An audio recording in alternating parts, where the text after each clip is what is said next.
దుఃఖముఖులై బాధతో వేదనతో ఉండవచ్చు. మమ్మల్ని ఎవరు పట్టించుకుంటారు, మమ్మల్ని ఎవరు చూస్తారు, మేమేమో అంత 11 మంది శిష్యులు లాంటి వాళ్ళు కాదు, మేము దేవుని మందిరంలో అసలు ఎన్నికే లేని వాళ్ళు, మమ్మల్ని ఎవరు పట్టించుకుంటారో అనే వారికి నిలువెత్తడి జవాబు ఏంటంటే, పునరుత్థానుడైన యేసుతో నడవటానికి ఇష్టపడే వారందరిని ఆయన పట్టించుకొని ఆయనే వారితో కూడా నడిచి వస్తాడు.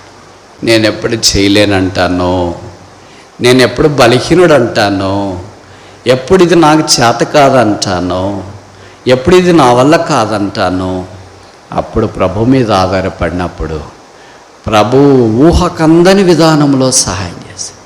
మనకే ఆశ్చర్యమవుతుంది. Is it me? నేను చేసానా ఇది? నేను ఇలాగ వెళ్ళానా? నేను ఇలాగ చదివానా? నేను రాత్రి అంతా ప్రార్థన చేశానా? నేను రాత్రి అంతా ఆరాధించానా? ప్రభుకి ఆ ఇద్దరు ఎంత ఇష్టం. ఆ ఇద్దరు మనముగా ఉంటే ఎంత బాగుంటుంది. నాలో ఉన్న యేసు ప్రభు యొక్క పునరుత్థాన శక్తి ఇలాగూ నన్ను బలపరిచింది. మా యందు పునరుత్థాన శక్తి కార్యసిద్ధి కలిగించాలి. మామూలుగా అయితే మనం ఆ పని చేయలేము, మనకు బాగా తెలుసు. నేను ఒక చిన్న ఉదాహరణ చెప్పిన, ఈ సాధారణమైన విశ్వాసుల విషయం కూడా దేవుడు పట్టింపు కలిగి ఉన్నాడు.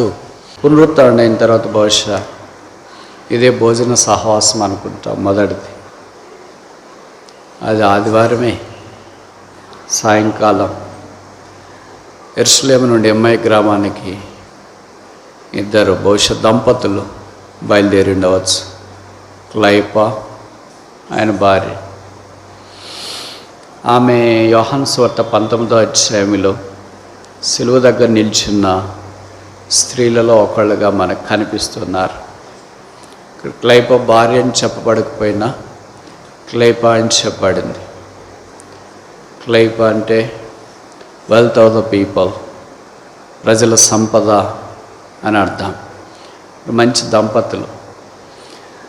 ఎందుకు మంచి దంపతులు అంటే, కార్యం నాకు ముందు వచ్చేవాళ్ళు కాదు, కార్యం తర్వాత వచ్చి దాకా నిలిచిండి వెళ్ళేవాళ్ళు. పెళ్ళికి ముందు వచ్చి పెళ్ళి అయిపోయిన తర్వాత వెళ్ళేవాళ్ళు కాదు. పెళ్ళి అయిపోయిన తర్వాత కూడా అందరు వెళ్ళిపోయిన తర్వాత మందిరానికి అందరికంటే ముందు వచ్చి అందరితో పాటు వెళ్ళిపోయేవాళ్ళు కాదు. అయిపోయిన తర్వాత వెళ్ళిపోయేవాళ్ళు ప్రాముఖ్యం. వాళ్ళు నిజమైన బంధువులు, వాళ్ళు నిజమైన స్నేహితులు, వాళ్ళు నిజంగా సహాయం చేసేవారు. అందరు సిలువ వేసిన వెంటనే ఎవరిదారిన వాళ్ళు వెళ్ళిపోయారు. అక్కడ స్థానికులు మాత్రం పునరుత్థాన దినాన్ని పురస్కరించుకొని కొంతమంది సహోదరులు వెళ్ళినట్లు చూస్తాం. వీళ్ళు ఆదివారం దాకా కూడా ఉన్నారు చూడండి. అంటే శుక్రవారం కంటే ముందే వెళ్ళింటారు, పస్కా పండుగ కదా, ముందే వెళ్ళింటారు. వెళ్ళి అన్ని రోజులు ఉన్నారు. మరి అన్ని రోజులు అది సిటీ కాదు కనుక వేరే వాళ్ళు ఉంచుకున్నారు. సిటీ అయితే ఎప్పుడు వెళ్తారో అని అడిగింటారు. ఎందుకంటే మన సమస్యలు మనకుంటాయి, ఇల్లు చిన్నగా ఉంటుంది, నీళ్లు సరిగా రావు, మనం బయటికి వెళ్ళాలా, మళ్ళీ వాళ్ళందరిని అటెండ్ కావాలా, వండి పెట్టాలా, ఇవన్నీ సమస్యలు కదా. లోపటం ప్రభు ఉంటాడు కానీ ఎక్కడైతుంది బ్రదర్ కుదురుతుందా అని అనుకుంటాం. ఆ దినాల్లో లాడ్జ్లు ఇలాగా మందిరాల్లో ఉండేది అట్లా లేదు. ఎవరొకరు విశ్వాసులు వాళ్ళకి బస ఏర్పాటు చేయాలి. వాళ్ళ ఇంట్లో ఉన్నారు. ఆదివారం అయిపోయిన తర్వాత, ఆదివారం సాయంకాలము ఆరాధన కార్యక్రమాలు అయిపోయిన తర్వాత వాళ్ళు బయలుదేరారు ఎమ్మై గ్రామానికి. చాలా దూరం మన భాషతో పోల్చుకుంటే. ఇక్కడ రాయబడింది లూకా సువార్త 24వ అధ్యాయంలో, ఆమడ దూరం అంటే మూల భాషలో ఇంగ్లీష్ బైబిల్ ప్రకారం కనీసం 7 మైళ్ళు, కిలోమీటర్లు కాదు, అని దాదాపు 10 కిలోమీటర్లు అనుకోండి. అంత దూరము. షేర్ ఆటో లేదు, బస్సులు లేవు, డ్రాప్ ఇచ్చేవాళ్ళు లేరు. వాళ్ళు అంత ధనవంతులు కూడా కాదు. అలాగంటే భవిష్య వాళ్ళు గాడిదల మీద, గుర్రాల మీద, రథాల మీద వచ్చేవాళ్ళు. పేదోళ్ళు కనుక నడిచి వచ్చినారనే వాక్యం ద్వారా మనకు అర్థమవుతుంది. ఎందుకంటే నడిచి వచ్చినారు కనుక నడిచిపోతున్నారు.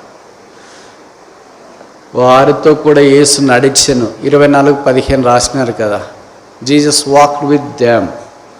అంటే వాళ్ళ నడిచి వచ్చినారు. ఇప్పుడు విషయం ఏంటంటే, 7 మైళ్ళ దూర ప్రయాణములో యెరూషలేము లాంటి స్థలము నుండి, అంటే హెడ్ క్వార్టర్స్ హైదరాబాద్ నుండి చిన్న ఊరు వెళుతున్నారు అనుకో. 7 కిలోమీటర్లు లేదా 10 కిలోమీటర్ల దూరంలో ఒక్కరే భార్య భర్తలే పోతుంటారా? ఇంకెవరు వెళ్తుండరా ఆ దారికి? ఇక్కడ నుండి మీరు విజయవాడ వెళ్తుంటారు, మీరు ఒక్కటే వెహికల్ పోద్దా? కరీంనగర్ వెళ్తున్నా ఒక్కటే వెళ్తుంటుందా? కర్నూలు వెళ్తుంటారు ఒక్కటే వెళ్తుంటుందా? ఎన్ని వెళ్తుంటాయి? ఇవన్నీ ఒకటం తప్పదని దారి సరిపోవట్లేదని అవతల 4 లైన్లు, యువతల 4 లైన్లు, అవతల 5, యువతల 5, అవతల 2, యువతల 2, ఇలాగ లైన్లు వేస్తూనే ఉన్నారు. ఎంతమంది వెళ్తున్నారో తెలియదు. మరి వాళ్ళందరూ వెళ్తున్నాగా ప్రయాణం చేస్తుంటే యేసు ప్రభు వీరిద్దరి దగ్గరికి ఎందుకు వచ్చాడా అని మిగతా వారి దగ్గరికి వెళ్ళలేదేంటి? వాళ్ళకి ఇవన్నీ రొటీన్ అయినాయి. మన మాదిరి ఆదివారం వస్తుంటాం, వెళ్తుంటాం, మామూలుగా చెప్తుంటాడు, ఈయన కాకపోతే ఇంకోళ్ళు వస్తుంటారు. రొటీన్ అయిపోయింది వాళ్ళకి, మిగతా వారికి. కానీ వీళ్ళకి అలా కాలేదు. It is extraordinary issue. చాలా వాళ్ళు కలవరంతో ఉన్నారు, దుఃఖంతో ఉన్నారట. బైబిల్లో రాయబడింది దుఃఖముకులాయి. హార్ట్ రెంచింగ్ సిచ్యువేషన్, హృదయము పిండి వేసే పరిస్థితి. ప్రభువు లేడు. లేకపోతే ఏంటి? మనకున్న లేకపోయినా ఒకటే, వాళ్ళకి అట్లుగా భక్తులకి చాలా ఇబ్బంది కదా. ఊరు వెళ్ళిపోతే ఇప్పుడు బహుశా యేసుప్రభు ఎప్పుడైనా వాళ్ళ ఊరు కూడా వెళ్ళాడేమో, కాటేజ్ మీటింగ్ పెట్టారేమో, ఇరుగుపొరుగు అమలాకులను పిలిచినారేమో, వాళ్ళు యేసుప్రభు వాక్యం విన్నారేమో, రోగాలు బాగుపడినాయేమో. ఇప్పుడు వెళ్ళిన తర్వాత ఏంటి? మీ యేసుప్రభు చనిపోయాడంట, చంపేశారంట. ఇప్పుడు తెలుస్తుందిలే మీ సంగతి. ఇప్పుడు వెళ్ళండి యెరూషలేముకి, ఇప్పుడు మీ ఇంట్లో మీటింగ్ పెట్టుకోండి, ఇప్పుడు ఎవరిని పిలుస్తారో చూడండి. మా ఊర్లో అందరి ప్రకారం రాకుండా మరి ప్రత్యేకంగా స్పెషల్ అని ఇప్పుడు వెళ్ళారు కదా, ఇప్పుడు తెలుస్తుంది మీకు. ఇలాగనే వాళ్ళు ఉన్నారేమో, బంధువులు నిరాకరించే వాళ్ళు ఉన్నారేమో, ఇరుగు పొరుగు ఎంతమంది ఉన్నారేమో తెలియదు. నాకు తెలిసి వీళ్ళకి పిల్లలు కూడా లేరేమో, పెళ్ళయింది, not just married but married long ago. కనుక ఇలాగ చాలా చాలా obligations, complications, permutations, combinations, ramifications, consequences చాలా ఉన్నాయి. వీళ్ళకు ఉండే సమస్యలు వీళ్ళకు ఉన్నాయి. మనంత సరదాగా ఏం లేరు వాళ్ళు. కానీ బైబిల్లో రాయబడింది ఏ స్థానం వచ్చి వారితో కూడా నడిచి. ఎన్ని మైళ్ళు? 7 మైళ్ళు, అంటే దాదాపు 10 కిలోమీటర్లు. మీరు ఊహిస్తారా నడిచేది? 10 కిలోమీటర్లు నడచాలని అంటేనే మనం ఇక్కడే కూలబడిపోతాం. 1 కిలోమీటర్ నడచడానికి 2 నిమిషాలు అవుతుంది. మీరు ఎప్పుడు ట్రై చేయలేదేమో, ట్రై చేయండి. మేము అన్నీ ట్రై చేసాం. 10 కిలోమీటర్లు నడవటానికి 1 గంట ప్లస్. చాలా నిదానంగా నడిచినారా అనుకోండి, 1.5 గంటన్నర నడుస్తారు. యేసు ప్రభు వారు 1.5 గంటన్నర నడిచినాడు. ఈ హ్యాస్ టైం. మనకంత టైం ఉండదు. ప్రభు ఇద్దరు వ్యక్తుల కొరకు 1 గంట నడవలసిన అవసరం ఏమొచ్చింది? అంత స్పెషలా? వాళ్ళని పేతురు లాంటి వాళ్ళని అయితే రేపు పొద్దున అపోస్తల కార్యాలు నిలబడి వాక్యం చెప్తారు. యోహాన్ లాంటి వాళ్ళు అయితే ఏదో పత్రికలు రాస్తారు అనుకోవచ్చు, లేదా పౌలు లాంటి వాళ్ళు అయితే వాక్యం ప్రబోధిస్తారు అనుకోవచ్చు, ఏదో తోమ లాంటి వాళ్ళు అయితే భారతదేశానికి వెళ్ళి సువార్త ప్రకటిస్తారు అనుకోవచ్చు. వాళ్ళ simple couple, down to earth believers, but God was mindful about them. ఈ సాధారణమైన విశ్వాసుల విషయం కూడా దేవుడు పట్టింపు కలిగి ఉన్నాడు. దేవుడు మమ్మల్ని చూడట్లేదులే, మేమేం పట్టించుకోవట్లేదులే. యేసుప్రభు యెరూషలేములో ఉన్న వాళ్ళ దగ్గరికి నడిచిపోయినట్లు వాక్యంలో రాయబడలేదు, కానీ ఎమ్మాయి గ్రామానికి నడిచొచ్చు. ఆ గ్రామం ఎంత ధన్యమైనది. This is the first walk of Jesus Christ outside Jerusalem after resurrection. పునరుత్థానం అయిన తర్వాత యేసుప్రభు వారు నడిచి వచ్చిన గ్రామం ఇదే. ఎంత ధన్యమైనది, ఎంత ఆశీర్వాదకరమైనది. ఎమ్మాయి అంటే అర్థం ఏంటి? హాట్ స్ప్రింగ్స్ అంటే వేడి బుగ్గలు, నీటి బుగ్గల మాదిరి. అంటే హాట్ స్ప్రింగ్స్ వస్తూనే ఉంటాయి, చల్లవ కాదు. మామూలు నీటి బుగ్గలని మనం చూస్తుంటాం, కానీ చల్ల నీళ్ళు వస్తుంటాయి. ఇదేంటంటే వేడి నీళ్ళు వస్తున్నాయి. వేడి నీళ్ళు ఎందుకు వస్తాయి అనేది అది పెద్ద కథ, ఇప్పుడు అది చెప్పట్లేదు. బహుశా మెడిసినల్ వాల్యూస్ కూడా ఉండొచ్చు దాంట్లో. చాలామంది అక్కడికి వెళ్ళి నీళ్ళతో స్నానం చేయించి వారి రోగాలు కూడా బహుశా పోగొట్టుకుంటూ ఉండవచ్చు. చాలా పేరెన్నిక కలిగిన స్థలమే. ప్రభు అక్కడికి వెళ్ళాడు. ఒకళ్ళు చేరి వచ్చిన మనం కూడా దుఃఖముఖులై బాధతో వేదనతో ఉండవచ్చు. మమ్మల్ని ఎవరు పట్టించుకుంటారు, మమ్మల్ని ఎవరు చూస్తారు, మేమేమో అంత 11 మంది శిష్యులు లాంటి వాళ్ళు కాదు, మగ్దలేను మరి లాంటి వాళ్ళు కాదు, మార్త లాంటి వాళ్ళు కాదు, మేరీ లాంటి వాళ్ళు కాదు, సలోమి లాంటి వాళ్ళు కాదు. We are all insignificant. We have no lobby, we are no elders, we are no Sunday class teachers, we are no youth leaders, we are no musicians, we are no speakers. We are fit for nothing in the house of the Lord. Who will take care of us? మేము దేవుని మందిరంలో అసలు ఎన్నికే లేని వాళ్ళు, మమ్మల్ని ఎవరు పట్టించుకుంటారో అనే వారికి నిలువెత్తడి జవాబు ఏంటంటే, పునరుత్థానుడైన యేసుతో నడవటానికి ఇష్టపడే వారందరిని ఆయన పట్టించుకుని ఆయనే వారితో కూడా నడిచి వస్తారు. నడిచి వస్తున్నప్పుడు వాళ్ళు యేసుని గుర్తించలేదు. విచిత్రం చూడండి, 10 కిలోమీటర్లు నడిచినా మనకు గుర్తురారు మనుషులు. మగ్దలేను మరీతో మాట్లాడినా ఆయన యేసుని ఆమె చూసినా కూడా ఆమె గుర్తుపట్టలేదు. ఎందుకంటే చాలామంది we live by feelings but not facts. ఇంకోసారి చెప్పిన, many Christians live by feelings but not by facts. Christianity is not living on the feelings but living on the facts. క్రైస్తవం భావోద్రేకాల మీద నిలువబడింది కాదు, కట్టబడేది కాదు. అది సత్యం మీద, వాస్తవాల మీద కట్టబడినది. ఫీలింగ్, మనకు చాలా ఫీలింగ్. ఆయన ఏమన్నా అనుకుంటాడేమో అని ఫీలింగ్, ఆ అక్కళ్ళు ఏమన్నా అనుకుంటారేమో అని ఫీలింగ్, మనం బాగోకపోతే వాళ్ళు ఏమన్నా ఫీల్ అవుతారేమో అని మన ఫీలింగ్.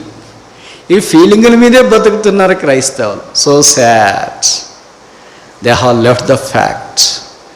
సత్యాన్ని విడిచిపెట్టారు. అందుకే యేసు ప్రభు వారి శిలువ మీద కళ్ళకు మనపై ఆయనకి వేసిన బలమైన ప్రశ్న మనుషుడు ఏంటంటే, వాట్ ఈజ్ ట్రూత్?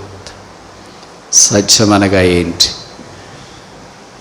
ప్రభు దానికి జవాబు చెప్పడానికి ఆరంభించినాడు, కానీ వారు ఇష్టపడాలి. ఏదైనా మనుషుడికి కూడా సత్యం అంటే ఇష్టం ఉండదు. అబద్ధాలంటే ఎంత ఇష్టమో చెవి కోసుకుంటారు. ఒకసారి కోసుకుంటే కష్టమేమని ఎన్నిసార్లు అయినా కోసుకోవటానికి రెడీగా ఉంటారు. వినిపించలేదు, మళ్ళా చెప్పండి. సత్యానికి దురద చెవులు వచ్చినాయి. ఆ సత్యం యేసు, ఆ సత్యం వాక్యం, ఆ సత్యం మనకు స్తంభాలు సంఘం, ఆ సత్యం పరిశుద్ధాత్మ దేవుడు. ఈ సత్యాన్ని విడిచిపెట్టి ఆ సత్యం వైపు మనుషులు పరుగులు తీయడం విషాదకరమైన సంగతి. ప్రభుకు స్తోత్రాలు. పునరుత్థానుడైన యేసు ఇద్దరి మధ్యలో నడుస్తూ వచ్చినారు. వారు మాట్లాడడం ఆరంభించినారు. వారు మన వల్లే కాని మాటలు మాట్లాడలేదు. మనమైతే ఏం మాట్లాడింటాం? మీరు చెప్తారా, నేను చెప్పాలా? మీ అంత బాగా చెప్పలేను కానీ ఒక మాదిరి చెప్పగలను. మనమైతే ఏం మాట్లాడింటా? యేసు ప్రభువుని సమాధి చేసినారు కానీ అంత సరిగ్గా చేయలేదక్క, ఏర్పాట్లు అన్నీ సరిగ్గా లేదక్క, సెల్ఫీలు తీయలేదక్క, అక్కళ్ళు ఎక్కడో నిలబడినరక్క, అసలు అన్నోళ్ళే లేరక్క, పాటలు పాడేవాళ్ళు లేరు, వాక్యం చెప్పేవాళ్ళే లేరు, అసలు ఇది ఒక సమాధినా? చాలా విచిత్రంగా అనిపించింది, బాధ వేసింది అక్క. ఏం చేస్తాం? ఇంకా ఆయన ఇలాగా, ఆయన రాలేదా, అన్న రాలేదా, ఎకరాలు వాళ్ళు ఎందుకు వస్తారు లేక, వాళ్ళకి ఏం పట్టింది, వీళ్ళు ఎందుకు వస్తారు, వాళ్ళు ఎందుకు, ఈయన పాటలు పాడాడా, వాళ్ళ వాక్యం చెప్పారా, ఎవరు వాక్యం చెప్పారు, అసలు అరిమతయి యోసేపుకి ఎందుకు ఇచ్చినారక్క దేహము పిలాతు? మనలాంటి వాళ్ళు ఇంతమంది ఉంటాం కదా, మనకి ఇచ్చిండొచ్చు కదా, మనం దాన్ని బాగా చేసి ఉంటాం కదా, మనం శుభ్రంగా పెట్టి తయారు చేసి శాండిల్వుడ్లో బయట నుండి తెప్పించి, అమెరికా నుండి తెప్పించుంటాం కదా. అదేంటక్క పాత బట్ట తీసుకొని వచ్చినాడు ఆయన, దాంట్లోనే కొత్తదని బైబిల్లో రాసినట్లుంది, కొత్త సమాధి అంటున్నారు కానీ చాలా ఇరుకుంది, కొద్దిగా పెద్దగా చేసిండు అలా గొయ్యి, ఇంకా కొద్దిగా పొడవు చేసిండు అలా. ఆ తోట అంటున్నారు కానీ తోట అన్నట్లు లేదక్క. అన్నీ నెగిటివ్ మాటలు మాట్లాడేలోగా ఎప్పుడో వచ్చింటుంది మనకి అమ్మాయి గ్రామం. ఎందుకంటే నెగిటివ్ మాటలు మాట్లాడితే త్వరగా వస్తుంది, ఇంకెక్కువ మాట్లాడతారని, పాపం ఎక్కువ చేయకూడనట్లు దేవుడు కనికరించి తొందరగా తెస్తాడు. వీళ్ళు పాజిటివ్ మాటలు మాట్లాడుతున్నారు. అయ్యో అయ్యా, యెరూషలేములో 3 రోజుల నుండి జరుగుతున్న సంగతులు నీకు ఒక్కడికే తెలియదా? ఏంటమ్మా అవి? అయ్యో, యేసును సిలువ వేసిరి. ప్రవక్తలు, కీర్తనలు, తర్వాత బోధకులు చెప్పిన మాటలు నమ్మలేని ప్రభు చాలా స్ట్రాంగ్గా మాట్లాడుతున్నాడు. పునరుత్థానం అయిన తర్వాత నోరు తెరిచి గట్టిగా మాట్లాడడం, గట్టిగా. ఇంతకుముందు మెల్లిగా మాట్లాడాడమ్మా, ఎందుకు ఏడ్చుచున్నావు. పునరుద్ధరణ అయిన తర్వాత ఇది మొదటి మాట. 7 మాటలు ఉన్నాయి, దాంట్లో ఇది మొదటి మాట. Woman why weepest thou? మీకు సమాధానము కలుగునుగాక, పీస్ బీ అంటు యు. ఇవన్నీ మెల్లగా మాట్లాడినాడు. గట్టిగా ఏం మాట్లాడినాడు? 24వ అధ్యాయం, లూకాసు వార్త 24వ అధ్యాయం 25, 24-25. అందుకు ఆయన, అవివేకులారా, ప్రవక్తలు చెప్పిన మాటలన్నిటినీ నమ్మని. ఇట్లా మాట్లాడితే ఎవరన్నా మాట వింటారా అండి? ఫూల్స్, స్లగ్గర్డ్స్. ఈ పునరుత్థానం గురించి వాక్యం చెప్పమంటే ఆయన ఫూల్స్ అని చెప్తున్నాడండి, స్లగ్గర్డ్స్ అని చెప్తున్నాడండి, మందమతలు అని చెప్తున్నాడు, స్లో టు లిజన్ అని చెప్తున్నాడేంటి? తిరిగి లేచినోడు బాగా మంచి మాటలు చెప్పాలి కదా, ఇలాంటివి చెప్తున్నాడు ఏంటి అని మనం అనుకునేంచాం. It's very very serious. ప్రభు అలా కొన్నిసార్లు ఎందుకు మాట్లాడుతారో తెలియదు. మనం అనుకుంటాం సడన్గా మాట్లాడుతున్నాడండి, సడన్గా మారాడండి అని. సడన్గా ఏం కాదండి, ఇట్స్ వెరీ స్లో.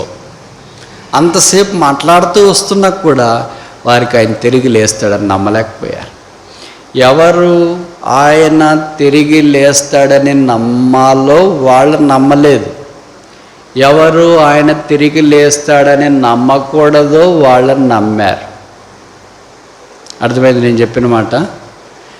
ఎవరు ఆయన తిరిగి లేస్తాడని నమ్మాలి? శిష్యులు. Very good. ఎవరు ఆయన తిరిగి లేస్తాడని నమ్మకూడదు అంటే గుర్తు మర్చిపోకూడదు, లేదా మర్చిపోవాలా?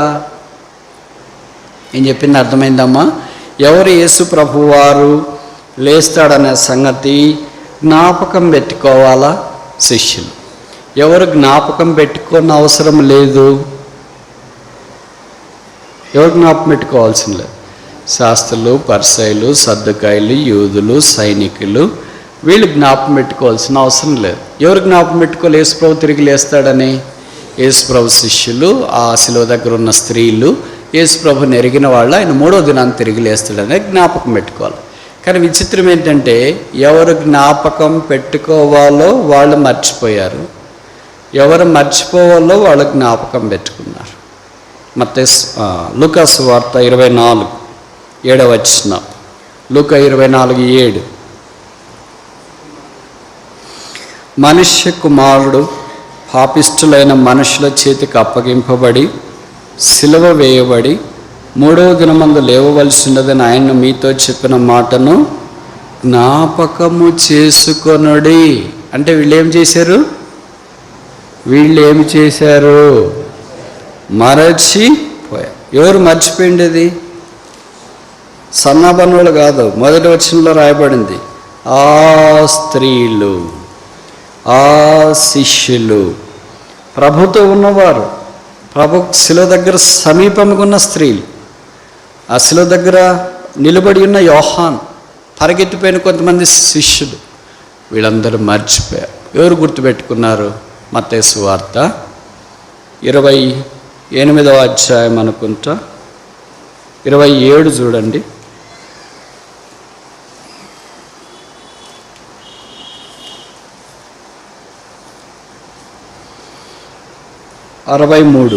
Matthew chapter 27 verse 63. మత్తయి సువార్త 27:63. అయ్యా ఆ రక్షకుడు అని రాశారా? యేసుప్రభుని ఎలాగ సంబోధించినారు చూడండి. ఆ వంచకుడు. వంచినాడా ఎవరినైనా? సజీవుడై ఉండినప్పుడు 3 దినములైన తర్వాత నేను లేచేదనని చెప్పిన మాట మాకు ఎవరి జ్ఞాపకం ఉంది? యేసు ప్రభును వంచకుడుగా గుర్తించిన వారి జ్ఞాపకం ఉంది. అంటే శాస్త్రులు, పరిసయ్యులు, రోమా సైనికులు, ఆయన అప్పగించిన వారు, ఆయన సిలువ వేసిన వారు, సిలువేమని కేకలేసిన వాళ్ళకి యేసు ప్రభు లేస్తాడని గుర్తుంది. ఎవరు మర్చిపోయారు?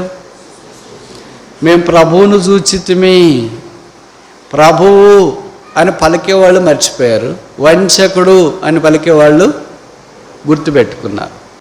మనం ఏ టైప్? ఆ టైపా ఈ టైపా? మర్చిపోయిన టైపా, గుర్తుపెట్టుకునే టైపా? ఈ ఇద్దరు అమ్మాయి గ్రామానికి వెళ్తున్న వక్తులు మర్చిపోయారు. ప్రభు వారికి జ్ఞాపం చేసిన. అలాంటి వారితోనే ఆయన కఠినంగా అవివేకులారా అని మాట్లాడితే, మనల్ని కూడా ఇలాగ సంబోధిస్తే ఎట్లా? మందమతులారా అని మాట్లాడితే మనల్ని కూడా ఇలాగ సంబోధిస్తే ఎట్లా? మన ఇలాగ ఇప్పుడు సంబోధిస్తాడని అనుకుంటారా లేదా? Yes or no? నేను అనుకోవడం ఇంతకంటే డబుల్గా సంబోధిస్తాడు మనల్ని అని. ఒకసారి అవివేకులు అంటే మనకి సూట్ కాదు, మోర్ దెన్ వన్స్ అయితేనే మనకు సూట్ అవుతుందేమో. ఒకసారి మందమతులారంటే మనకు సూట్ కాదు, అంతకంటే ఎక్కువ సార్లు అంటేనే మనకు సూట్ అవుతుందేమో. వాళ్ళకి ఒకసారి సూట్ అయిపోయింది, ఒకసారికి సెట్ అయిపోయారు. మనం ఒకసారికి సెట్ అయ్యి సూట్ అయ్యే రకం కాదు కదా, మరలా మనల్ని అంటూనే ఉండాలి. అలాగే తిట్టినా కూడా ఎవరైనా ఇంటికి పిలుస్తారండి? నేను ఎప్పుడు మిమ్మల్ని అన్నాను అనుకోండి, ఓ బ్రదర్ ఫూల్, సిస్టర్ ఫూల్ అని. రెండు బ్రదర్ మా ఇంటికి భోంచేసి పోదరంటారా? ఆగండి బ్రదర్, చెప్పుల స్టాండ్ దగ్గరికి వస్తున్నానని చెప్తారా? ఏం చెప్తారు? చెప్పరేంటి? ప్రభువు అలాగ వారిని మందలిస్తే వాళ్ళు ఎంత ఆత్మీయులంటే ఆ మందలింపును భరించి, ఆయన ప్రభువు అని తెలీదు వాళ్ళకి. దారముడు పోయి ఏదో ఒక వ్యక్తి మాకంటే బాగా ఎక్కువ తెలిసిన బైబిల్ పండితుడు ఆయన వచ్చి మాకు బోధ చేస్తున్నాడు, రాత్రి మాతో పాటు ఉంటే ఇంకా ఎక్కువ సంగతులు వినొచ్చు కదా అన్నట్లుగా ఆయన తీసుకొని వెళ్ళారు.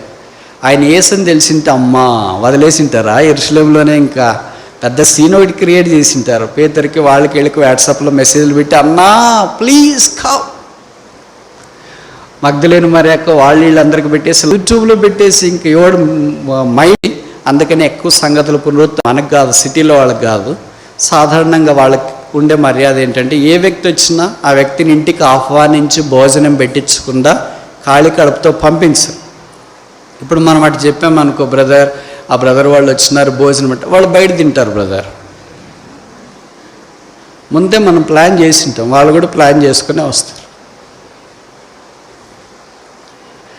ఇప్పుడు ఇద్దరికి పోట్లాడబడుతుంది. నేను చాలా ఇళ్ళకి వెళ్ళాను, లెక్కలేనని ఇళ్ళకి వెళ్ళింటా, భోజనానికి పిలిచింటారు. కొంతమంది ఎప్పుడైనా కనిపించి ప్రైస్లార్ బ్రదర్ అంటే, ఆ ప్రైస్ మేము మీకు గుర్తున్నామా బ్రదర్ అంటే, గుర్తులేదు. మా ఇంటికి వచ్చి మీరు భోజనం చేసిపోయారు బ్రదర్. నేను ఎంతోమందికి రుణాస్తుని, పరాన్న జీవిని, చాలామందిని మర్చిపోయాను, వడ్డించిన వాళ్ళని, భోజనం పెట్టిన వాళ్ళు గుర్తుంటారు. వాళ్ళిద్దరు పోట్లాడుతుంటారు. భార్య ఏమో ఎక్కువ వడ్డించాలని ప్రయత్నం చేస్తాను, భర్త ఏమో అమ్మాయి వద్దంటున్నాడు కదా అన్న, ఇంకా వడ్డిస్తున్నావేంటి? కాదండి ఇది కొద్దిగా రుచి చూస్తాడు అన్న.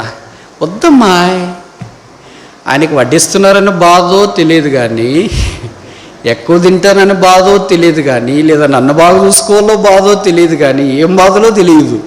వాళ్ళ భార్య భర్తల మాటలు వాళ్ళిద్దరికే తెలుసు కదా, బయట వాళ్ళకి తెలియదు అని. ఇంక మొత్తానికి వాళ్ళ మాటల్లో నుండి మనం బయటపడితే వాళ్ళిద్దరు సెట్ అయిపోతారు కదా అని అనుకుంటా ఉంటాం. ఇక్కడ అలాగ అనలేదు. ఏంటంటే మనం పిలుస్తామా అని భార్య ఆయన్ని అడగలేదు. ఆయన ఏంటమ్మాయి పిలుస్తామా అని ఆయన కూడా పర్మిషన్ తీసుకున్నట్లు గుర్తులేదు. ఏం రాశారో చూస్తామా ఒకసారి? 24వ అధ్యాయం, లూకా సువార్త 24వ అధ్యాయం 29 లేదా 28 చదువుతా. ఇంతలో తాము వెళుచున్న గ్రామం దగ్గరికి వచ్చినప్పుడు ఆయన ఇంకా కొంత దూరం వెళ్ళినట్లు అగపడగా, వారు సాయంకాలం కావచ్చినది, ప్రొద్దుకుంకినది, మాతో కూడా ఉండమని చెప్పి ఆయనను బలవంతం చేశారు కనుక ఆయన వారితో కూడా ఉండటకు లోపలికి. It's United invitation. ఇద్దరు కలిసి పిలిచినారు. వారు అని బహువచనం రాశారు, ఆయన అని రాసింటే అప్పుడు మనం అనుకున్నచ్చు బ్రదరే పిలిచినాడు అని, లేకపోతే సిస్టర్ పిలిచిందే అని అనుకోవచ్చు. ఇక్కడ వారాన్ని పిలిచినారు కనుక ఇద్దరికి ఒకేసారి వచ్చింటారు స్పాంటేనియస్గా. ఎందుకంటే ఆత్మ ద్వారా నడిపించబడినప్పుడు ఇద్దరికి ఒకేసారి వస్తుంది. ఆత్మ ద్వారా నడిపించబడినప్పుడే కాంట్రడిక్షన్ వస్తుంది. ఒకళ్ళు పిలిస్తే, ఇప్పుడు ఒకళ్ళు సిస్టర్ పిలిచింది అనుకో, బ్రదర్ రెండు బ్రదర్ వచ్చి భోంచేసి పోదరని అంటే వాళ్ళకి ఎక్కువ మర్యాద ఉంటుంది కదా. అందుకనే మర్యాద ప్రకారము రెండు బ్రదర్ భోంచేసి పోదరండి, కావాలంటే మీరు రాత్రి వెళ్ళాలనుకుంటే అని పిలుస్తుంటే, అంత దూరం ఎలాగెళ్తాడమ్మాయి భోంచేసి, లేట్ అయిపోద్ది కదా, వెళ్ళండిలే అక్కడ భోజనం చేస్తాడు. భోజనం ఏముంది బ్రదర్, లేట్ అయిపోతే మళ్ళీ పాములు అవి కష్టమైతే, వెళ్ళండి బ్రదర్, మీరు వెళ్ళండి కదా. రకరకాలుగా మాట్లాడేవాళ్ళు మనం చూస్తాం. అలాగ కాంట్రడిక్షన్ ఏం లేదు, ఇద్దరు కలిసి పిలిచినారు. వారు ప్రభువుని ఆహ్వానించేటప్పుడు there should not be any difference, unanimous invitation, universal invitation, broad invitation, joint invitation, not individual.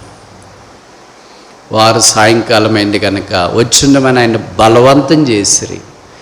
ఇది క్రైస్తవ మర్యాద. ఇది అమెరికన్ స్టైల్ కాదు, సిటీ స్టైల్ కాదు.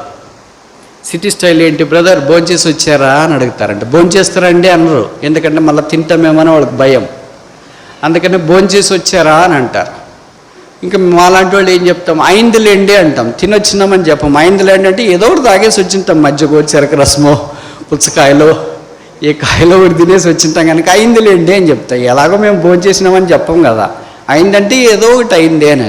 ఓ మంచిది బ్రదర్, మీరు చాలా తెలివిగా ప్రవర్తించినారు బ్రదర్, వచ్చేటప్పుడు అయిపోయి భోంచేసి వచ్చారు. అవును, మిమ్మల్ని చూస్తేనే మాకు తెలివి వచ్చేస్తుందండి.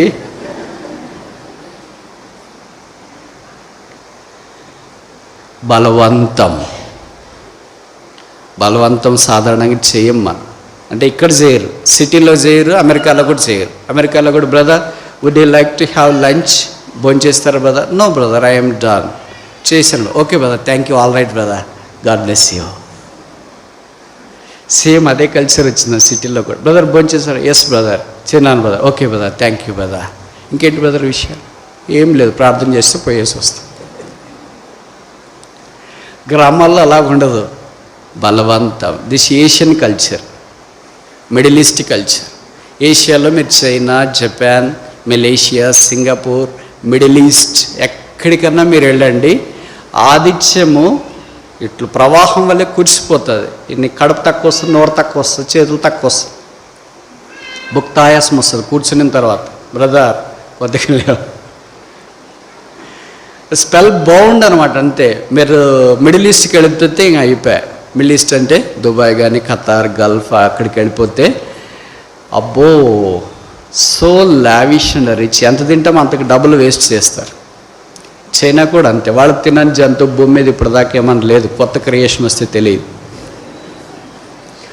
జపాన్ అంతే, సింగపూర్ అంతే, మలేషియా అంతే, ఇండోనేషియా అంతే. ఏదైనా సరే అన్ని దేశాలు తిరిగి వచ్చింది కదా ఈ వైపు అంతా. ఆతిథ్యం ఎలాగిస్తారంటే అబ్బా పిచ్చి పెట్టిపోతుంది.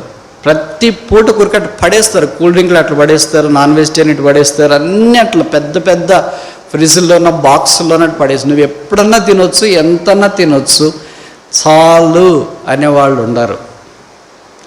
అన్నీ ఇక్కడ వైపు అయితే, అంటే చైనా, జపాన్ ఈ వైపు అయితే ఇందాక చెప్పాను కదా, వాళ్ళు తినని జంతువు ఏం లేదంటే అబ్రహాం మొదలుకొని తప్పైన కుమార్ దాకా ఆల్ ఐటమ్స్. ఇక్కడ మిడిల్ ఈస్ట్లోనైతే తప్పైన కుమారుడు ఉండడు, మిగతా వాళ్ళందరూ ఉంటారు అక్కడ. అర్థమవుతుంది నేను చెప్పే బైబిల్ భాష, ఇది భలే అర్థమవుతుంది. పాయింట్లు వాక్యం మాత్రం అర్థం కాదు. వారు ఆయన బలవంతం చేసి, నీకు నిజంగా మనసు ఉంటే ఒకసారి పిలవచ్చు, 2 సార్లు పిలవచ్చు, 3 సార్లు పిలవచ్చు. మనసు లేకపోతే బహుశా మనం పిలవలేము. ప్రభుని బలవంతం చేసిన వాళ్ళు ఉన్నారు. ఆదికాండం 18వ అధ్యాయంలో 3 మనుషులు వచ్చినారు అబ్రహాం దగ్గరికి ఎండవేడిమిన. అబ్రహాము వారిని బలవంతం చేశాడు. నేను యోగ్యుడని ఎంచితే నీళ్ళు ఇస్తే కాళ్ళ కడుక్కోండి, చెట్టు కింద అలసడి తీర్చుకోనండి, అంతలోకి భోజనం చేస్తా.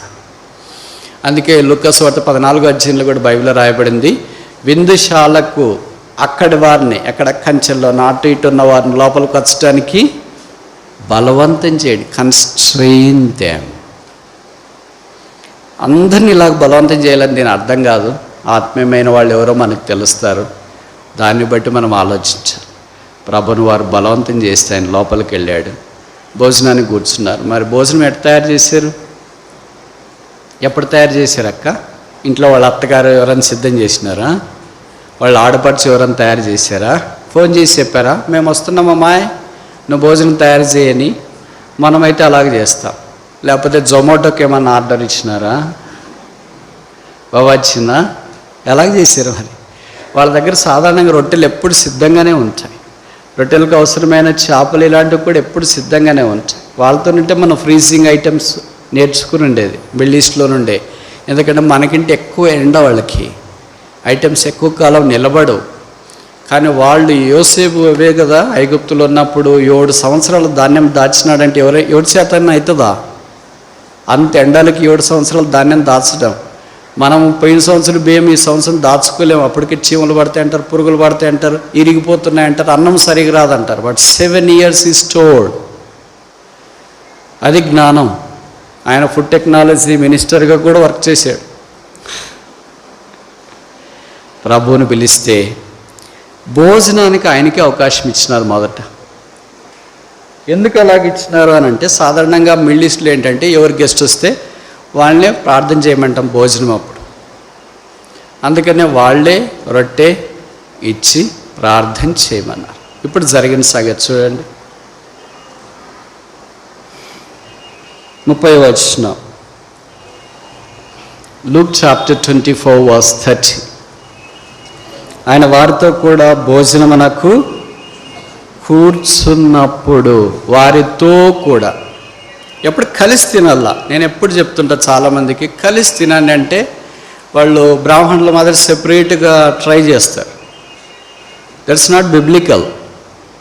మీరు అనుకుంటున్నారు అట్లా. నేను చెప్పేవన్నీ చాలామందికి కష్టంగా అనిపిస్తాయి. ఎప్పుడు వాక్యం కష్టంగా ఉంటుంది, మాత్ర ఎప్పుడు ఇష్టంగా ఉంటుంది. అందుకే పిల్లలకు మాత్ర వేసుకుంటే ఇష్టం ఉండదు. ఏం వేసుకోంటే ఇష్టము? టానిక్. కరెక్ట్ చెప్పారక్క. టానిక్ ఏంటంటే తీయగా ఉండదు, చక్కెర కలిపింటారు. టానిక్ టానిక్ అయితే ఇష్టము, మాత్ర అయితే వద్దు. మాత్రలు ఇష్టం ఉండదు, చేది ఇష్టం ఉండదు, కష్టంగా చెప్పేది ఇష్టం ఉండదు. వారితో కూడా ఆయన కూర్చున్నప్పుడు మనమైతే ఏమనంటాం, బ్రదర్ మీరు తిని మీరు వెళ్ళిపోయిన తర్వాత అప్పుడు మేము నిదానంగా తింటాంలే, ఎందుకంటే మా ఆయనకి ఇప్పుడే ఆకలి కావట్లేదు, మా ఆవిడకి కూడా ఇప్పుడే ఆకలి కావట్లేదు, మేము తర్వాత తింటారు. మీరు తినేసాడు. ఎందుకంటే గెస్టులు అంటే మాకు వాళ్ళు మాలిన అభిమానం అండి. మీరు తింటే మిగిలితే ఏదని తింటా, అంత పోయే వద్దు. SIT together, eat together, talk together, walk together, share together, enjoy together, confirm your self together in his image. వాళ్ళు ఆయనతో కూడా కూర్చోకోకుండా మేము తర్వాత తింటాములే అని అంటే సిచ్యువేషన్ ఏమైంటి చెప్పండి?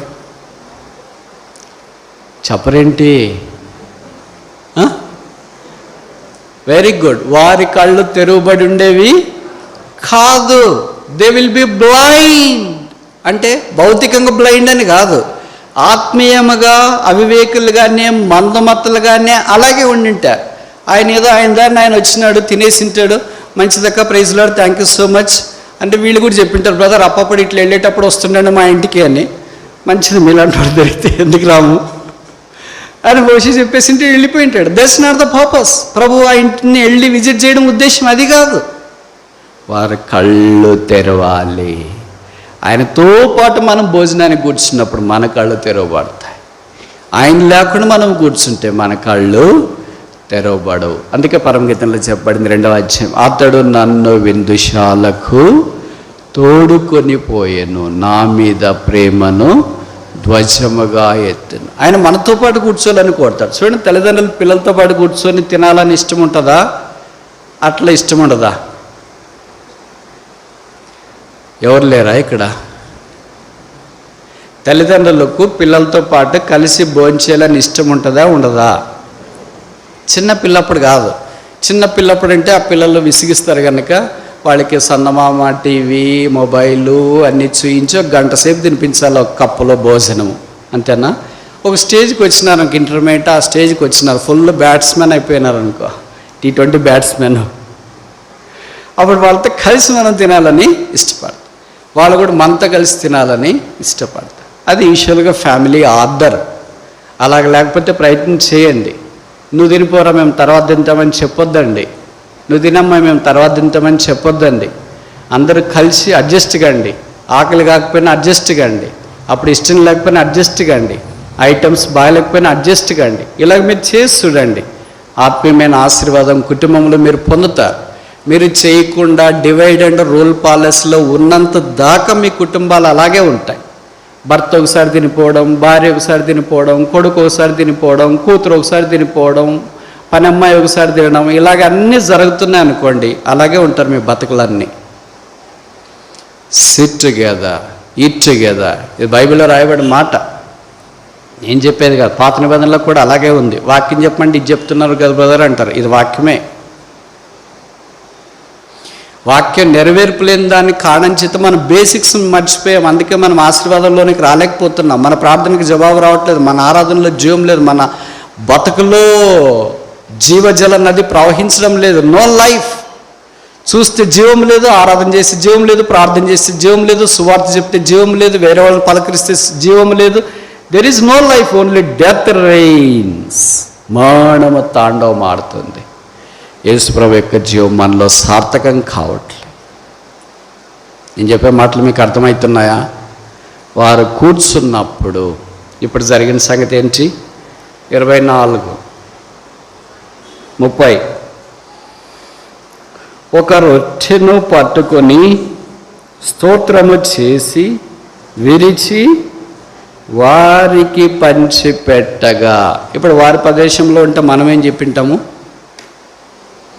ఏం చెప్తాం? మామూలుగా మీరు చెప్తుంటారు కదా, ఏం చెప్తారు? మొదట మీరు తినండి బ్రదర్, మేము తింటే ఏముంది, తినకపోతే ఏముంది, మేము ఎట్లున్నా చెల్లిపోతుంది లేకపోతే. అందుకే చెప్తున్నా, అంత పోయే వద్దు అని. వచ్చినప్పుడు ఇచ్చినప్పుడు తినొచ్చు కదా, అది మీ రొట్టె, మీ భోజనమే, మీ ఇల్లే, మీదే. But is unseen guest and head of your house. ఆయన అదృశ్యమైన అతిథి, మీ ఇంటికి అధిపతి. అది వారికి తెలియలేదు. వాళ్ళు ఎంత మంచివాళ్ళు చూడండి. ఇట్లాంటి వాళ్ళు ఉంటే మనం కాళ్ళు కడుక్కొని నీళ్ళు తాగొచ్చు కదా. వారికి ఇచ్చిన వెంటనే వారు, ఈ మాట ఎంత బాగా రాశారు, నాకు చాలా ఇష్టమైన మాట ఇది. వారికి పంచిపెట్టగా వారి కన్నులు తెరవబడి ఆయనను గుర్తించిరి. అంతటా ఆయన వారికి అదృశ్యుడాయను. మన కళ్ళు కూడా తెరవబడాలంటే ఆయన ఇచ్చింది మనం తినాలి. మందే అది. మనం ఆయనకి ఇచ్చినప్పుడు ఆయన చేతుల్లో నుండి వచ్చింది. Rooted through his hands. ఆయన చేతుల మీదుగా వచ్చింది. అందుకంటే పరిశుద్ధపరచబడింది, ఆశీర్వదించబడింది, సాంక్టిఫైడ్ అండ్ బ్లెస్డ్. పరిశుద్ధపరచబడి ఆశీర్వదించబడింది కనుక మన కళ్ళు తెరవబడతాయి. సాతాను ఇచ్చినప్పుడు తిన్నా కూడా కళ్ళు తెరవబడతాయి. ఆదికాండం 3వ అధ్యాయంలో మన పితరుల దగ్గరికి సాతాను వచ్చినాడు. వచ్చి ఏం చెప్పినాడు? ఆ తినకూడని పండు మీరు తినొచ్చు కదా, బాగుంటారు కదా, ఈ షెల్ బి గాడ్స్, మీరు దేవతలు అవుతారంటే. మన హవ్వ పోయింది, తినింది, తెచ్చింది, ఆదాముకి ఇచ్చింది, ఆయన కూడా తిన్నాడు. అప్పుడు బైబిల్లో రాయబడింది, వారి కళ్ళు దేనికి తెరవబడ్డాయి? Their eyes were open to discover that they were naked. వారు దిగంబర్లని తెలుసుకోవడానికి వాళ్ళ కళ్ళు తెరవబడ్డాయి. ఇక్కడ వాళ్ళు తెరవబడిన తర్వాత ఏంటి? They discovered that they have find a divine person. వారు అదృశ్యమైన ప్రభువు యేసుని వారు గుర్తించినారు. ఆ కింద వచనాల్లో చూస్తాం ఆ మాట ఎంత చక్కగా రాయబడింది.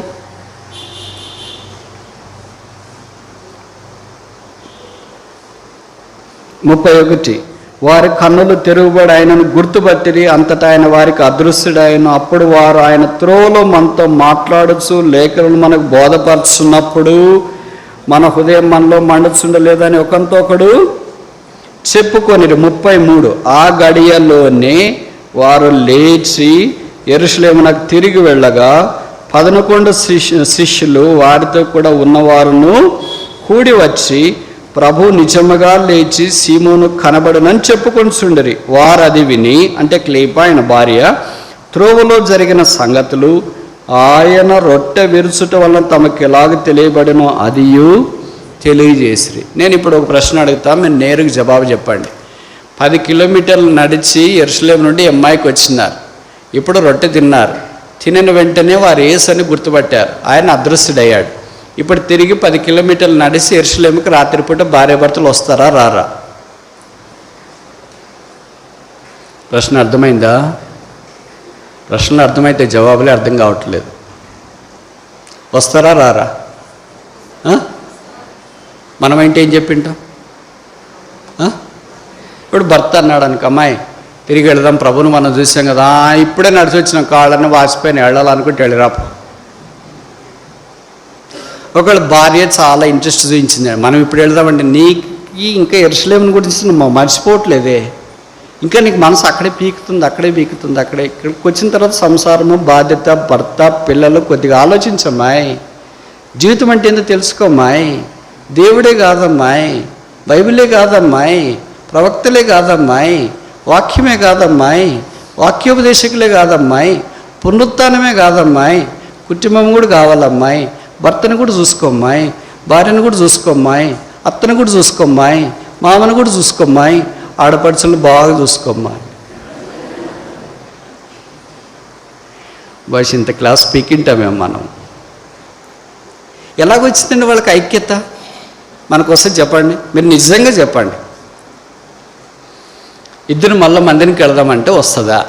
నేను అలసిపోయినానండి, నేను రాలేను. ఇద్దరులే ఒకళ్ళు అంటారు. ఒకవేళ ఇద్దరు కలిసి వెళ్ళినా నేను ఆడదాకా వదిలేసి వస్తా సార్, నువ్వు ఎంతసేపు అన్నా ప్రార్థన చేసుకో, రెడీ అయిపోయిన తర్వాత ఒక మెసేజ్ పెట్టు, అప్పుడు నేను వచ్చి పికప్ చేసుకుంటాను. ఇప్పుడు రాత్రి ఎట్లా వెళ్తావు అమ్మాయి? 10 కిలోమీటర్లు నడిచి వచ్చినా, అక్కడే వాళ్ళు భయపడి చచ్చిపోతున్నారు. పేతురు, యాకోబు, యోహాన్లంతా ఎక్కడికి వెళ్ళారో తెలియట్లేదు. ఇప్పుడు ఎక్కడున్నారని వెళ్తావు? ఇంతకుముందు అంటే యేసుప్రభు ఉండేవాడు, ఒక గది ఉండేది, అక్కడికి వెళితే ఏదో కనిపించేవాళ్ళు. ఇప్పుడు ఎక్కడైనా వెళ్తామమ్మా? వెళ్ళామనుకో, అక్కడ వాళ్ళు లేరు అనుకో, ఎక్కడ ఉంటాం రాత్రి? కొద్దిగా నువ్వు కామన్ సెన్స్ ఉపయోగించి మాట్లాడుతున్నావా? ఇప్పుడు వెళ్దామంటున్నావేంటి? ఇలాగ మనం ఆగిపోయించాం. బైబిల్ ఎంత చక్కగా రాశారు కదా, వారు అప్పుడే ఆ క్షణమందే. దీన్ని మనం ఏమంటామంటే పునరుత్థాన శక్తి అంటాం, ద పవర్ ఆఫ్ రిజరక్షన్. మనం ఎప్పుడు చేయలేమో అప్పుడు చేయటానికి ప్రభువు మనకు సహాయం చేస్తాడు. దాన్నే భక్సింగ్ గారు అనేవాళ్ళు పవర్ ఆఫ్ రిజరక్షన్ అంట. ఇప్పుడు ఇంకా నేను ఏం చేయలేను, చాలా అలసిపోయినా, నీరసం వచ్చేసింది, నన్ను ఎవరు డిస్టర్బ్ చేయొద్దని కొద్దిసేపు పడుకున్న తర్వాత ఎవరో మీకు కుదిరితే లేపండి, లేకపోతే లేదని చెప్పి మనం దుప్పటి కప్పుకొని పడుకున్నాం అనుకో, అది భౌతికమైన శక్తి. ఇప్పుడు పునరుత్థాన శక్తి ఏం చేస్తుందంటే, మనం ఎప్పుడు చేయలేమో, ఎప్పుడు బలహీనమో, ఎప్పుడు కాదో అప్పుడు మనకు తెలియని విధానంలో కార్యసిద్ధి కలిగిస్తుంది. 10 కిలోమీటర్లు నడిచి వచ్చిన వాళ్ళు తిరిగి 10 కిలోమీటర్లు ఎలాగెళ్తారు రాత్రిపూట? ఏమైనా జరగకూడదు జరిగితే? ముందే ఆ దినాలు చాలా తీవ్రమైన దినాలు, కష్టాల్లో ఉన్నవాళ్ళు, ఇబ్బందుల్లో ఉన్నవాళ్ళు. That is the power of the resurrection. అందుకే భక్సింగ్ గారి ప్రార్థనలో the power of the resurrection may be manifested in us. మా యందు పునరుత్థాన శక్తి కార్యసిద్ధి కలిగించాలి. మామూలుగా అయితే మనం ఆ పని చేయలేము, మనకు బాగా తెలుసు. నేను ఒక చిన్న ఉదాహరణ చెప్పిన, తిమోతి అంకుల్ ప్రభు దగ్గరికి వెళ్ళినప్పుడు నేను ఇక్కడ ఉన్నాను. సరే, యూజువల్గా అది సోమవారం రాత్రి అనుకుంటా, నైట్ సాక్ష్యాలు, తర్వాత కొంతమంది వాక్యం చెప్పేది, ఇలాగ రకరకాల కార్యక్రమాలు ఉంటాయని చెప్పారు. నేను నాకు సాధారణంగా తొందరగా పడుకున్న అలవాటు, 10 గంటలకు పడుకుంటా, అర్లీగా లేస్తా. ఎంత ఇబ్బంది అయినా కూడా ఇంక దాదాపు 10కి నిద్ర వచ్చేస్తుంది. కనుక వెళ్ళి కూర్చోవాలా ప్రోగ్రాంలో, హెర్మోన్లో అని అంటే మళ్ళీ నిద్ర వస్తే ఇట్లా అందరి ఎదురుకి సిగ్గుపోద్ది కదా అని అనుకున్నాను. అంటే ఒక బ్రదర్ మంచి సలహా ఇచ్చినాడు, అన్న నిద్ర వచ్చేటప్పుడు వచ్చి పడుకుందరులేండి అని. సరే, ఆ సలహా బాగానే ఉంది అనుకుని వెళ్ళిన తర్వాత కూర్చొని అందరు సాక్ష్యాలు చెప్తున్నారు, వాక్యాలు చెప్తున్నారు, పాటలు పాడుతున్నారు. అలాగ టైం చూస్తేనే 12 అయిపోయింది, 1 గంట అయిపోయింది, 2 గంటలు అయిపోయింది. నాకే షాక్, అసలు నాకేంటి నిద్ర పట్టిపోవడం ఏంటి? వాచ్ నైట్ సర్వీస్ అప్పుడు మధ్యాహ్నం సుమారు నిద్రపోతాం, 1-2 గంటలు నిద్రపోతే తప్ప ఆ స్టేజ్ మీద నిలబడి కరెక్ట్ రెఫరెన్స్ చెప్పలేము. ఒక్క నిమిషం మైండ్ పని చేయకుండా బ్లాంక్ అయిపోయినా పొరపాటు రెఫరెన్స్ వస్తాయి, పొరపాటు స్టేట్మెంట్ వస్తాయి. కనుక ఒక్క నిమిషం కూడా మైండ్ బ్లాంక్ కాకుండా మైండ్ పని చేసేటట్లు అవసరమైన విశ్రాంతి తీసుకొని వాచ్ నైట్ సర్వీస్ కొరకు ప్రయత్నం చేస్తే ఇక్కడికి వెళితే అంతా జరిగిపోతుంది. అలాగలాగ అయ్యేటప్పుడు తెల్లవారిపోయింది. సో స్ట్రేంజ్, నాకేం నమ్మబుద్ధి కాలేదు. ప్రభా, ఈజ్ ఇట్ మీ? నేనా? రాత్రంతా మేల్కొని ఉండడం, పగలు నిద్రపోకుండా. తర్వాత నాకు గుర్తొచ్చింది ఏంటంటే, this is the power of the resurrection, పునరుత్థాన శక్తి. నేను ఎప్పుడు చేయలేనంటాను, నేను ఎప్పుడు బలహీనుడు అంటాను, ఎప్పుడు ఇది నాకు చేత కాదంటాను, ఎప్పుడు ఇది నా వల్ల కాదంటాను, అప్పుడు ప్రభు మీద ఆధారపడినప్పుడు ప్రభు ఊహకందని విధానంలో సహాయం చేస్తాడు. మనకే ఆశ్చర్యమవుతుంది. Is it me, is it me, is it me, నేను చేసానా ఇది, నేను ఇలాగ వెళ్ళానా, నేను ఇలాగ చదివానా, నేను రాత్రంతా ప్రార్థన చేశానా, నేను రాత్రంతా ఆరాధించానా, నేను ఇది పాటలు పాడానా, నేను ఇలాగ రికార్డ్ చేసినా, is it me? It's not me, but it is the power of the resurrection that operated in me. నాలో ఉన్న యేసుప్రభు యొక్క పునరుత్థాన శక్తి ఇలాగూ నన్ను బలపరిచింది. ఇప్పుడు మనం ఏ మార్గాన్ని వెళ్ళామో తిరిగి ఆ మార్గాన్ని సహోదరుల దగ్గరికి వచ్చి ఆత్మీయమైన సహవాసం పొందాలంటే నాట్ ఫిజికల్ స్ట్రెంగ్త్, దేవుని ప్రజలతో సహవాసం ఉండటానికి, యెరూషలేముకి తిరిగి రావటానికి, ఆ 11 మంది శిష్యులతో ఉండటానికి, ప్రభు మాకు కనపడ్డాడని చెప్పటానికి, మార్గం అంతట్లో ఇవన్నీ సంగతులు జరిగినాయని చెప్పటానికి వీళ్ళేం పేరు మోసిన లీడర్లు కాదు, లాబీ కలిగిన వాళ్ళు కాదు. క్లైపని యెరూషలేములో వాడుకోవట్లేదు. ఆయన 11 మంది శిష్యుల్లో ఒకడు కాదు. లేకపోతే దాని తర్వాత ఏదైనా ఆయనకి అవకాశం ఉందిలే 120 మందిలో ఒకడుగా ఉన్నాడంటే బహుశా నాకు కూడా అది అనుమానమే. బట్ అలాంటి సామాన్యమైన వాళ్ళు కూడా ఆ 11 మంది యెరూషలేములో చేరి ప్రభు మనకు కనిపించినాడు, సమాధానం కలిగిన కాక మనతో మాట్లాడినాడంటే వీళ్ళు కూడా వెళ్ళి మాతో కూడా మాట్లాడినాడు. ఈ ఆల్సో స్పోక్ టు అస్, మాతో కూడా మీతో మాట్లాడినాడు కదా, అంతే. మాతో నడిచి వచ్చాడు తెలుసా, ఓవర్ యాక్షన్ చేయొద్దురా.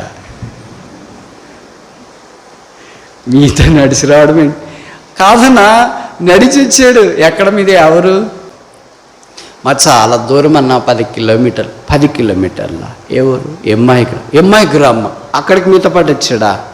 అక్కడ ప్రత్యక్షమాడా? కాదన్నా, యెరూషలేములో అంటే మాతో పాటు మీతో పాటు నడిచి వచ్చాడా? అరే ఏం మాట్లాడినాడు? వారు ప్రభువుతో మాట్లాడిన సంగతులు అని చెప్పేలోగా ఒకరికొకరు షాకింగ్. పేతురు యోహాను వైపు చూస్తున్నాడు, నాతో మాట్లాడతాడు అనుకున్నాడు, వీళ్ళతో మాట్లాడాడు. యోహాను అనుకున్నాడు నేను ఆయన రొమ్మని ఎప్పుడు అనుకుని ఉండేవాడు, నాతో మాట్లాడుకో, వీళ్ళతో ఇంత మాట్లాడినాడేమో.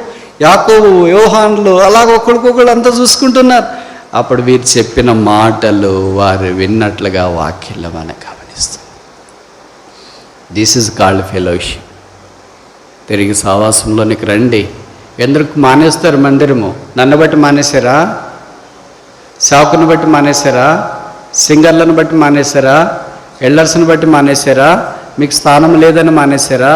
మిమ్మల్ని పట్టించుకునే వాళ్ళు లేరని మానేశారా? ఎందుకు మానేశారు? మరి ఏమైంది? ఈస్టర్కి కూడా మందిరం ఖాళీగా ఉండంటే ఏం జరిగింది? ప్రతి ఊర్లో మందిరాలు కాలు పెట్టడానికి స్థలం లేకుండా నింపబడి ఉంటాయి. మీకు తెలుసు తెలియదో, మిషన్ కూడా సిఎస్ఐ వ్యాపింగ్ అన్నీ చాలా పేర్లు ఉంటాయి కదా. మందిరాలు పట్టక పక్కన షామ్యానాలో టెంట్లు వేసింటారు. గేట్ల దగ్గర కూడా పట్టక కంట్రోల్ చేయక వాళ్ళకి చేత కాక చేతులు ఎత్తేస్తారు కొద్దిసేపు అయిపోయిన తర్వాత. This is true. మీకు తెలుసు తెలీదు, రాయలసీమకి హెడ్ క్వార్టర్స్ సిఎస్ఐకి కడప. పెద్ద కాంపౌండ్, అవతల రోడ్ నుండి యువతల రోడ్ దాకా ఉంటుంది. ఒక 10 ఎకరాలు ఉంటుంది అనుకుంటా. ఆ కాంపౌండ్లో చాలా స్థలం అంతా షామెన్లు వేస్తున్నారు. ఏంటబ్బా షామెన్లు వేస్తున్నారు? నాకు తెలిసిన సిఎస్ఐ వాళ్ళు కొంతమందిని అడిగినా, ఏం బ్రదర్ షామెన్లు వేస్తున్నారని. ఈస్టర్ కదన్నా, ఈస్టరే. మరి షామెన్లు చర్చి కంటే డబుల్ త్రిబుల్ వేసేస్తున్నారు. చర్చినే పెద్దది బిల్డింగే, దానికంటే ఖాళీ గ్రౌండ్లోనంతా వేసేస్తున్నారు. అంతే, ఇక్కడ అంతా ప్రజలు వెళ్ళిపోతుంది. అట్లా అన్ని సహవాసాలు వేస్తున్నారు, అన్ని సంఘాలు వేస్తున్నారు. మరి మీ దగ్గర ఎందుకు? ఏమి లోపం? నేనా, మీరా, ప్రభువా? ఎవరు? చాలా తెలివైన వాళ్ళు మీరు, మాట్లాడు. ప్రభువు ఎప్పుడు లోపం కాదు. లోపం నేను, మీరే ఇంట. నేను ఎక్కువ కావచ్చు, మీరు తక్కువ కావచ్చు, మీరు ఎక్కువ కావచ్చు, నేను తక్కువ కావచ్చు. ఆ 2 వ్యక్తులు ఆ రాత్రే యెరూషలేములోనికి వెళ్ళి సహవాసంలో ఉన్నారు. మీరు కూడా రండి సహవాసానికి, మానేయొద్దండి, ఆగిపోవద్దండి, పర్వాలేదులే అనుకోవద్దండి. కళ్ళు తెరుచున్న గాక, మనం ఆయన గుర్తుపడదాము గాక, ఆయన మనతో మాట్లాడిన సంగతులు మనకు జ్ఞాపకం వచ్చును గాక. మనం తిరిగి మనకు అనిపిస్తుంది కదా, క్లైపోవలే నేనుంటే నేను కూడా అనుకుని ఉంటా, మనమేంటి అంత పెద్ద 11 మంది శిష్యుల దగ్గరికి వెళ్ళి మాకు కనిపించినాడని చెప్పేది ఏంటన్నా, వాళ్ళు ఎక్కడ మనం ఎక్కడ అనుకో. కానీ ప్రభువు మనతో మాట్లాడిన సంగతులు సహవాసంలో పంచుకొనట, వారితో కలిసి ఉండట, వారితో పాటు ఐక్యతలో ఉండట చాలా ప్రాముఖ్యం. సహవాసాన్ని మానొద్దు, దేవుని మందిరాన్ని విడిచిపెట్టొద్దని. ఇది నా సంపద, ఆరోగ్యము, డబ్బు, కుటుంబం అంతా మీ దగ్గర ఉండొచ్చు, చివరికి వచ్చేది నీడ తప్ప ఏం రాదు. మనకంటే ముందు వెళ్ళేది, మనకంటే వెనకొచ్చేది ఏంటి? ఒక్కటే. ఇంకోసారి చెప్పనా, మనకంటే ముందెళ్ళేది, మనకంటే వెనకొచ్చేది ఒక్కటే, అదే మన నీడ.